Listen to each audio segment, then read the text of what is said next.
I'm an office worker in Seoul, Korea, and this is what I eat for dinner part 50. Today I'm at Dodong, a cozy spot known for its elevated Korean tapas food. While it's a Korean-style gastropub, there's definitely a hint of Japanese influence in the vibe. It's near from Seoul Station, and they also offer lunch specials too. The most talked about menu item here is the Polar egg roll, and wow, it did not disappoint. Just look at this presentation. Each slice of egg roll looks like a delicate flower petal with the Polar beautifully centered inside, looking like a blooming flower. Gorgeous. It was slightly salty with a deep umami flavor, probably from a dashi style broth. The egg was super soft and silky. I also ordered the bulgogi scallion pancake. Unfortunately, I got the impression that it was not made fresh to order as it was a little cold and dry. We also ordered noodles. They came in a warm broth. The meat and noodles were ordinary, but they tasted good with pepper sprinkled on them. And the soy sauce based broth was nice and warm. Oh, and they sell alcohol here too. Last but not least, we tried the agedashi tofu. It had a chewy glutinous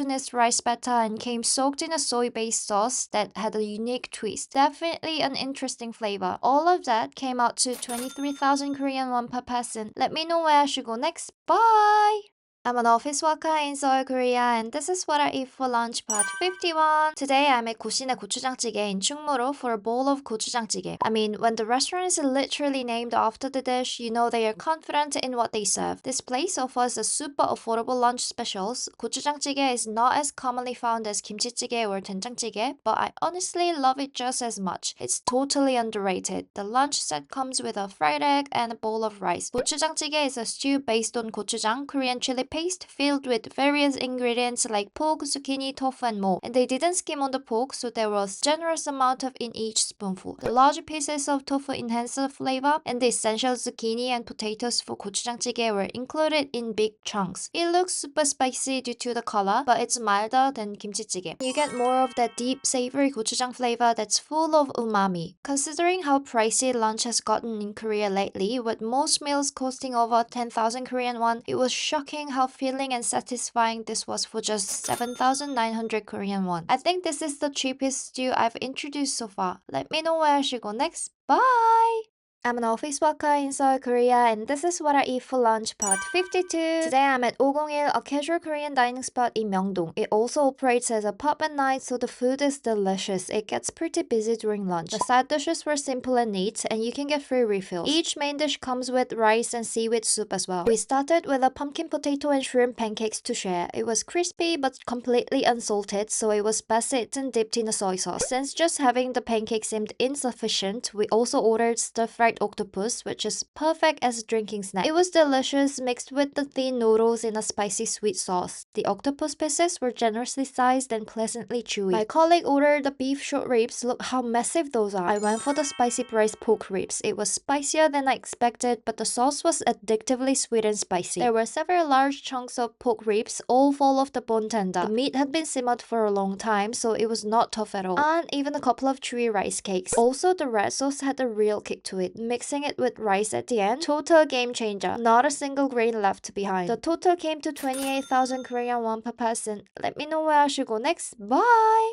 I'm an office worker in Seoul, Korea, and this is what I eat for lunch part 53. Today I'm at Myeongdong-교자, probably the most famous kalguksu spot in Korea. It's been a long time and wow, it really hit the spot. The restaurant used to be in the front corner right in the middle of Myeongdong, but they recently renovated and expanded. I even spotted a self-driving serving robot cruising around. The kalguksu comes out lightning fast, like faster than fast food fast, and it's easy to see why it's been loved for so long. One sip of that umami-rich broth and I couldn't help but smile. The noodles absorb enough broth to be perfectly seasoned, and they are so soft that they slide down your throat without much chewing. Also, their dumplings are the simplest meat dumplings, but there's a mastery in their simplicity. Juicy fillings, soft and thin wrappers, phenomenal. And another signature of Myeongdong-교자 is this garlic kimchi. Like I've said before, kimchi makes or breaks a kalguksu spot, and this one is intensely spicy, packed with raw garlic. Also, I should make one public service announcement. The restaurant did have some hygiene controversies in the past, but with the renovation, I'm hoping that's all behind them. The total was 14,500 Korean won per person. Let me know where I should go next. Bye!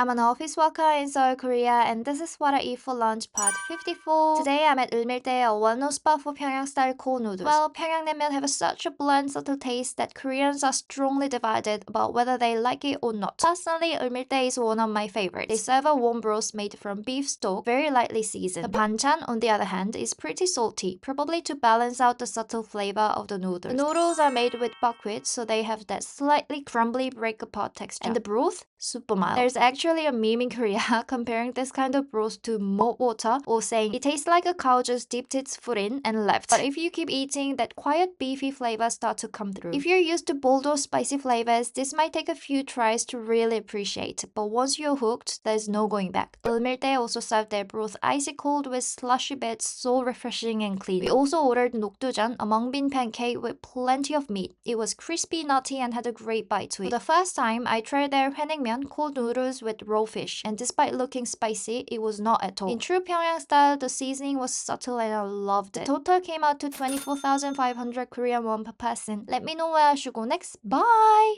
I'm an office worker in Seoul, Korea, and this is what I eat for lunch, part 55. Trigger warning first, the fish in this video looks very real, like almost creepy, so if you're squeamish, just a heads up. Today I'm in Busan and stopped by Geumsubokguk, a restaurant specializing in pufferfish dishes. I don't usually go out of my way to eat pufferfish, but it's a local specialty here, so I had to give it a shot. You know it's a poisonous fish, right? First up was the fried pufferfish. I was expecting something like fish and chips, but the texture totally surprised me. The flesh was dense and super chewy, almost somewhere between fish and meat. I had no idea pufferfish had that kind of bite. The batter was crisp and nutty. Next came the boiled pufferfish slices. This is a really simple preparation that lets you taste the fish itself without seasoning. But after seeing live pufferfish swimming around in the tank earlier, I'll be honest, I found it somewhat difficult to eat. It looked very lifelike. That said, the broth was clean and light, and that signature chewy texture really stood out. Last up was pufferfish soup. The soup had a much deeper flavor. It was loaded with pufferfish, water parsley, and bean sprouts, something I feel like older folks would especially enjoy. It was about 25,000 Korean won per person. I think I'm good with just trying it once. Let me know where I should go next. Bye!